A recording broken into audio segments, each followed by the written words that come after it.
Yo adofo yemamo akwaba eba Syndicash TV.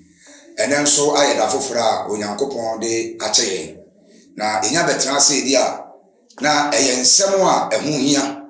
Ensem a ekoso wo man Ghana mu. Ne yefa sunsum nsem ho, ne yefa honam nsem ho. Eno ye betra ha wo sonfo prophet Joseph Adu. Ya medi dwumade ho chiame no, medi bere wo. Nene asama eda pon so a medi ebre won se may then may inconia every my brother so. How can I break the yoke in my life? Say inconia be my brother so I made him a year free. And I pay essence you soon in 17. My two men suffer when I made it for a friend, Prophet Abu, Yah Christ, Salvation, Power Chapel, or no after the overseer. I saw no coffee by Yano, the soon as you, I made the power with soon and some, your cousin soon and some, Papa many the Cassandra with soon and some. They send some paying for say. Obi numa do ma yare fontu na akoton sa afre osofo yi na waye nyame ni pe wa be kire mu se wo a wo hwa me ani wa wo tie me ani me ametie yi me de me yinkonua efa baba so bi twa ho abasese ya.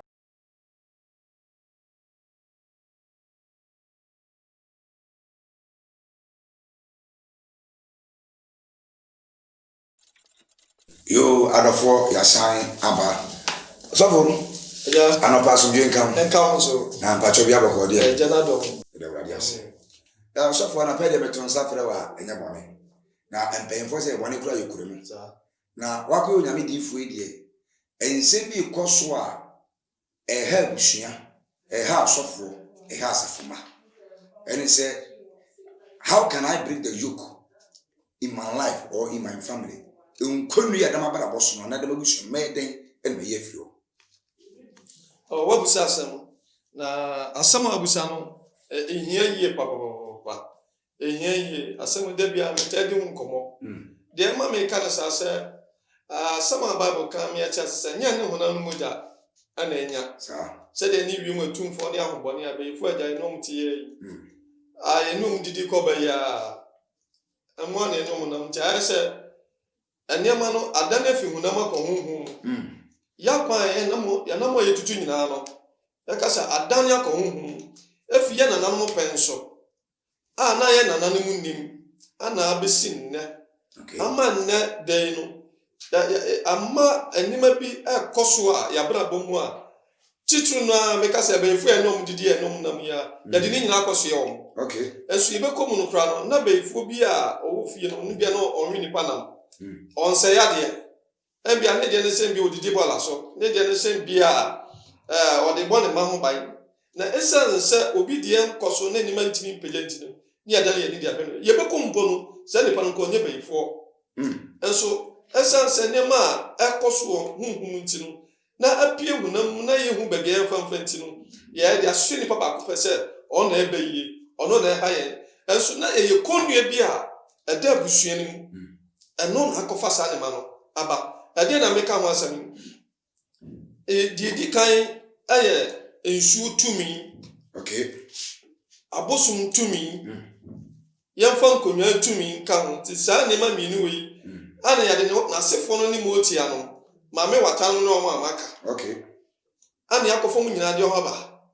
enti siase ya kan ebu kompa wi chi na ye kai mne bi etwoma ye nanan satam na methodist asore na bi ni ho Okay. praise be asore me yeso se na bi ni ho Okay. enti de na ade wo no se onipa no mbetichi ni fie na ohwe wanya busua minu miense bia na ense untu anamo nko babi nkoji suman ana bosum nsuo tumi emfa me fie one ade na okoji ba no ebi wo na awo mma okoji de abepe emma ewu fie ho ebia na sika ni fie ho okwa kope tumi e de abetu fie ho na discover ebia sata ma mike enmunyam ni fie ho okoji sa tumi ni de abafie ama enmunyam aba enti sa ni mekoso nyina ma ye nanam penso no na okoji ba na asede wo ho na omo ye omo benyini no musu ya asede no omba bon kokora enti omo wuko ye no omo no mkoji sata mo kono bi ankobi Okay. so omo koji ade ne betu ho no ama omo wuko na nchirima na ehu ni e so mo ye enti ayade abeto fie aya ho ho de ba sa ho no oya adwuma Okay. oko na yemfo ye ni wawayi ehu no So from the dancing.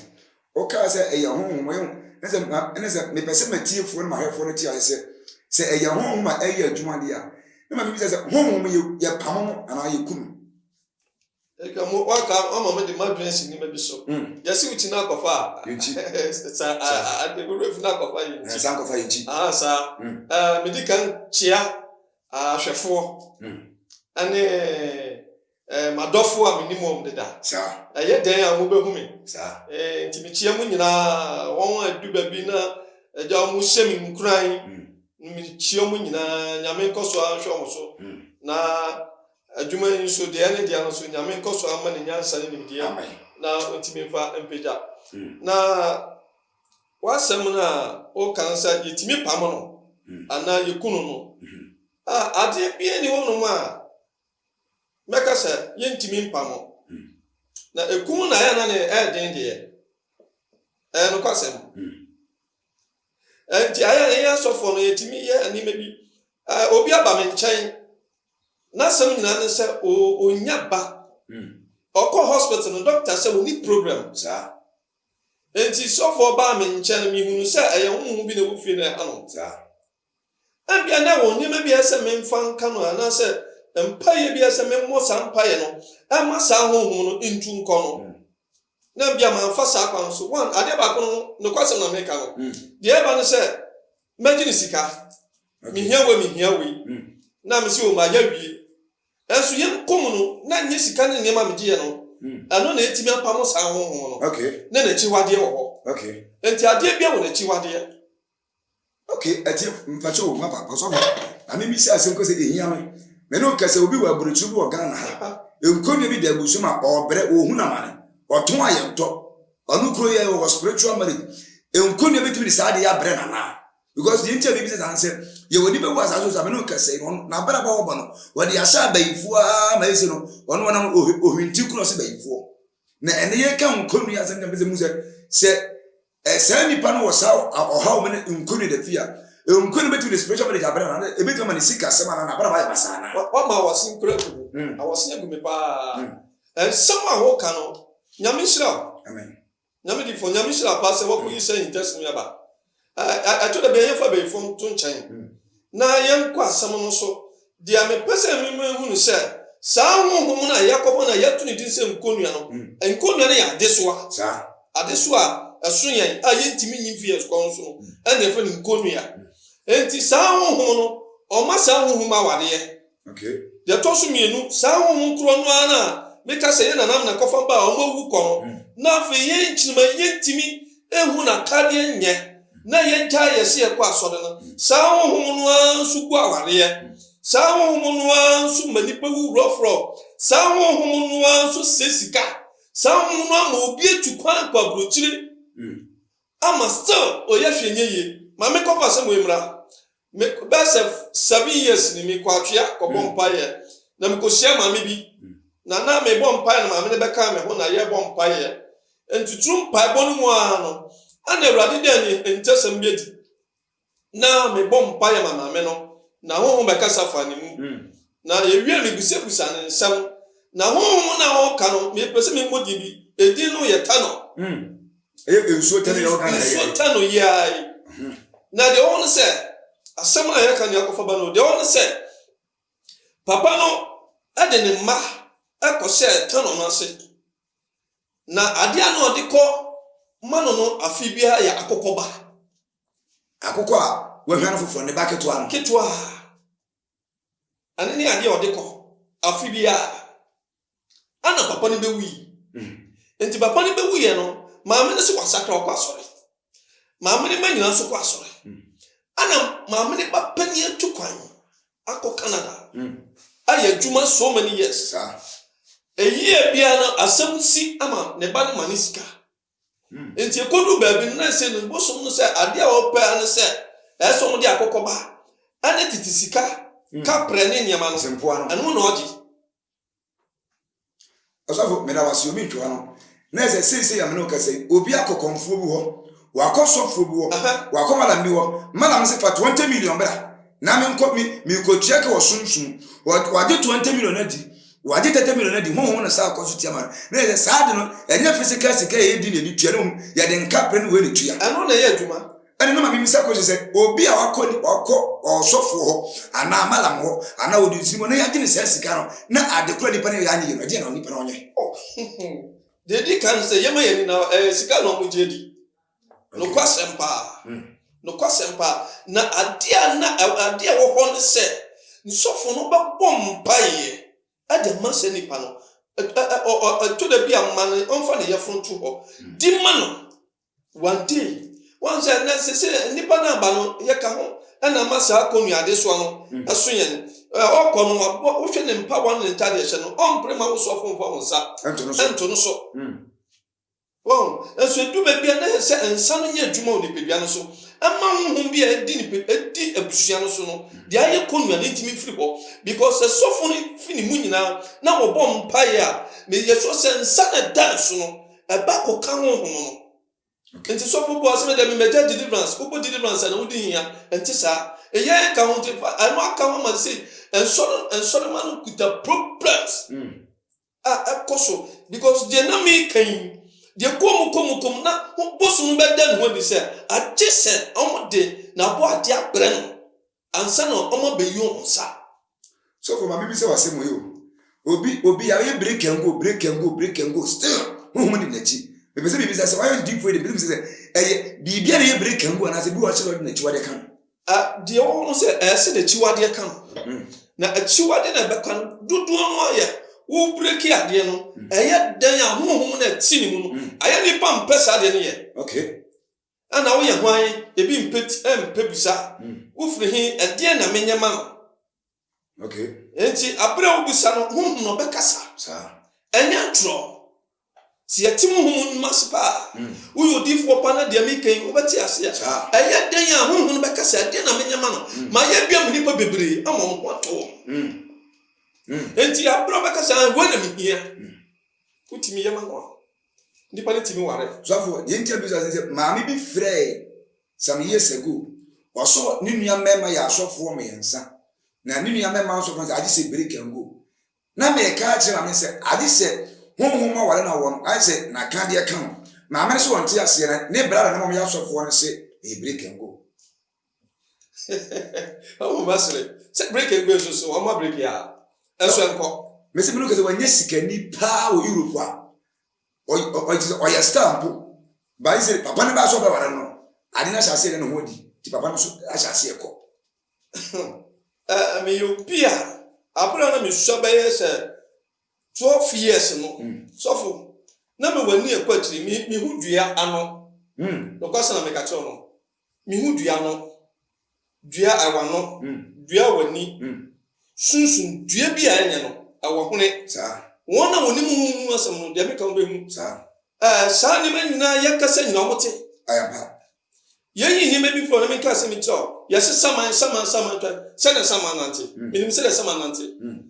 nante ti se robot sa sama nante se ni pa nante obo hu no ha fast no odu ha sana sama nante enti wo hu mu ni menina me abra na me so na me nim bebre nti atawo se me kasa na obu anu otemi che na osuo na sani me nyina no obia wona kade anada chiwade a wo de kanu otwe ne ho nti se wanya na chiwade amfa kanu a ha obakọ we ho doctor prophet wan obedi sika no but still na konua no ebusu edebusu ani yo adofo agisa ade no na kan ye den na chiwade o de kanansa na esan so na chiwade kanansa be fi wo nchenti no me twa me ho abesesi ya ya me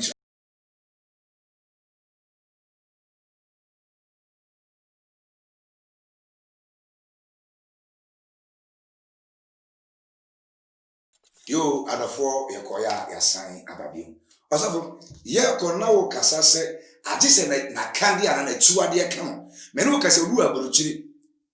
ono obere na se saade kutia because ye wogana fo bra tuko akwa aborochiri na me no kan hai esa nse wo sofo bi adada ntino eye nse asofo nyina ya atofo se nipa wo hwe no die na wo kan che se nipa se die na wo pese wo kan e ma nipa no no sa asofo re wo papa wo na meme sem wo nkonu ya sa asofo de me wire hye no mo betima ye fimi so that's it enche bia ansa na yade beba yi me wo me ni pebi wo hon ma frame me na nasem no se edubra wo ne ne yire ebe kompa so a na ne yema hye no na ne be man kofom yasema ba edubra ma jomoni a edubra ko oyeso obutu na ne yema hye no am say papa ni e kom se wa ma wani amha konu ye bi ade busue mu no sore wo so na wan hwe ye nso a ebe hawo ama ba wunya sa de te de ko ya so mo ade say black market ko ho towe na fabra okoto sa ne nyina wo frame me ne bompai na ye de so ye nti ewie no 3 days time na me frame no oso papa da boko afa nti ade bia wona chi wade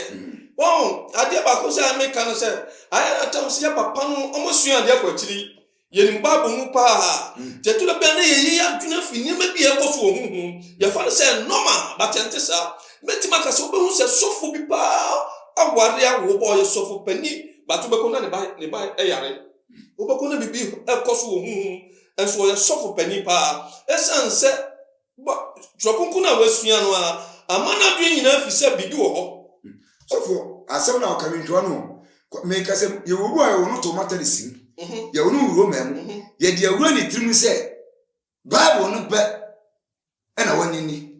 ni aka bia wo asema ni ni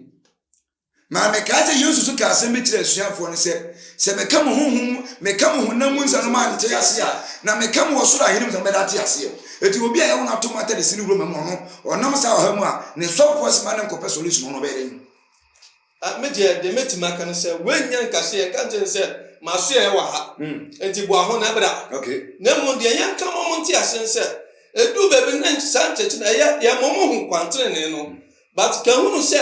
sania ye didi no ni nanti ehunamu yi aya tanya hu so no omo so mo ye hu fo no omo so mo nanti hu enti ye hunamu ne wo hu sanati ye sania timi ye didi ya yi edu enyuma ya koda wo se mesunda ano so ye fa wo ko hen de na ti mesunda na se wafiri hunam akọ hunhum okira kochi hu nti se ne okira ti mi kochi ko baabi na hu se wo baabi no sa na hunhum so ye den ewo ho enti ye hunam ne hunhum ano na se yin tum enti wo Methodist ana so ye Presbyterian ana so ye Anglican ana so ye Roman a titum se hunhum niema ho enti wo nye hunam kwa nyuma ni sa enti ni ma bi ko so ba bom pa nye ya ka mu se no ma bom pa ye ti nyame asema de asema ye nyame ye mi yi mi tight off bibia me yesu still eni bi ko ka mu se eni ma bi ko so hu nti ese utimi so metra se papa no oye chechi ni oye futufuo wo tra opa no but ye ye adifo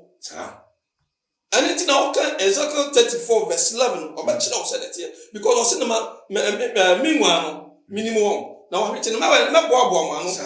enti adan ya ma ye ho kwan ebi nye se de ye ka no ebi twa bi nim se de ye ka no ebi nim twa bi nim se de ye ka no na hunu se enye sa na tie ye wo papa de bia wo papa ne obane enti bible se ye nso hu nyina hwe aya dan a wo bohu de ye men ka se hu bi ne wo bi wo ho gitum na se wutimi tu sa na mo no so a onyankopon na nkasa ebe bie wo so no yisa ko ne firi so enti konu ya no ye betimi ye firi so ade se gitum se bibi wo ho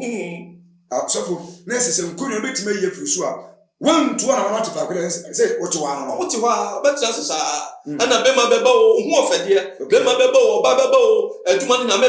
be yo ba te boa ebe che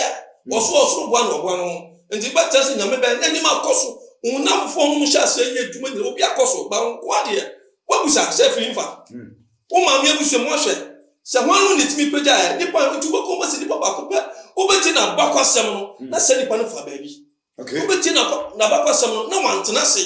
otu anamon kosofo bi nti wo se ono ko na dem apart from one ne ma no obi anyeyie wo busa se ba nsen mo nyanye mo jakro nya busa ba ko na mo fi na ba nsen na wo de